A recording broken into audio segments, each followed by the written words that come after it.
Yeah. Our project is linking personal devices to interface objects on interactive tabletops and walls. And our client is Anthony Collins-Chai. He's also known as the guy upstairs. And our team consists of Jiwon, Jun, Dong Hyuk Kim, also known as Sebastian, Nicholas Barker, who will be talking a little bit about our web server today. Lei, also known as Andy, Quentin, and myself. I'm also the appointed manager and the iOS developer for this group.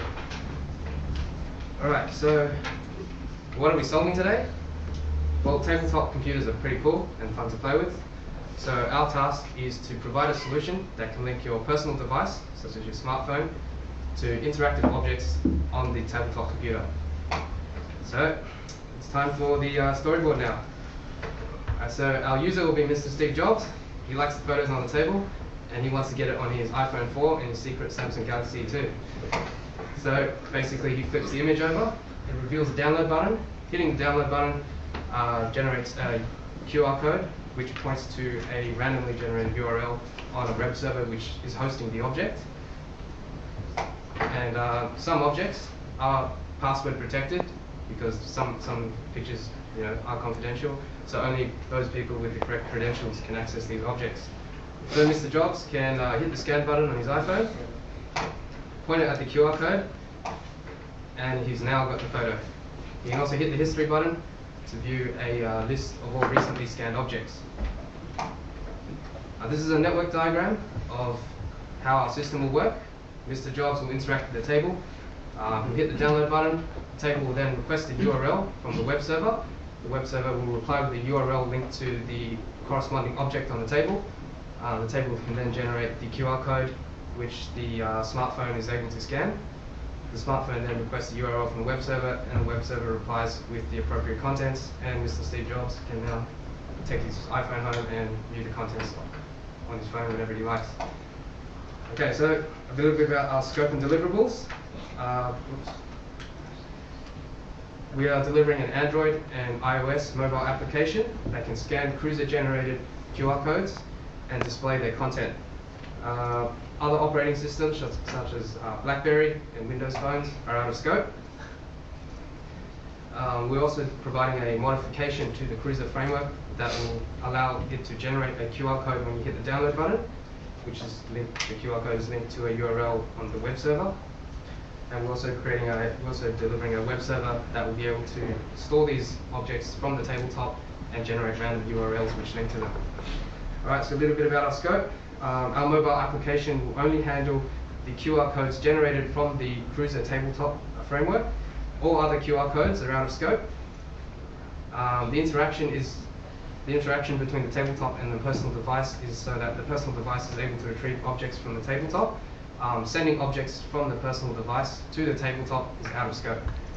And we are only handling image files in this project. All other file types are out of scope. So I'm going to talk a little bit about the mobile development.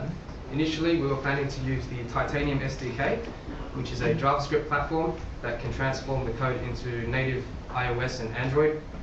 But after speaking to Anthony, he did say he wanted the mobile applications to be coded natively, so we weren't able to use Titanium. Titanium also allows us to develop for both iOS and Android at the same time. We decided to go ahead and use the Z-Bar and Zebra Crossing libraries for the QR readers. And I'm going to hand it over to Nick, who will be talking a little bit about the web server development. Okay, so basically our initial idea was that we've got two stages. One is transferring the data that we need from the tabletop to the web server, and the second is, of course, retrieving the data by looking at it with a browser. So in the first case, we were thinking of using a socket connection to move the files across.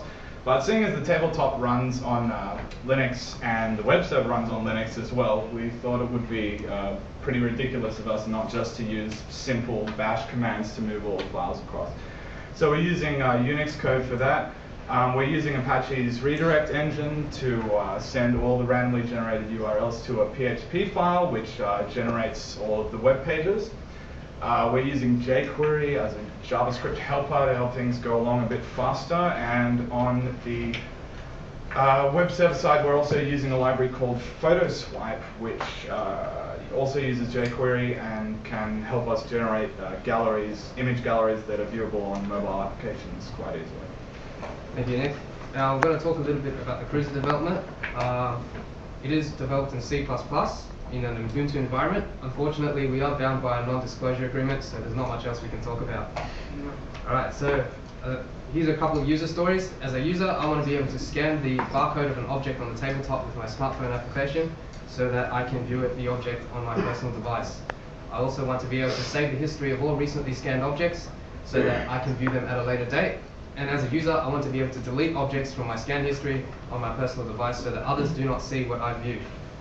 Alright, so let's do a demonstration. Let's see if this works. There we go. So we're gonna scan your little bubble store over there.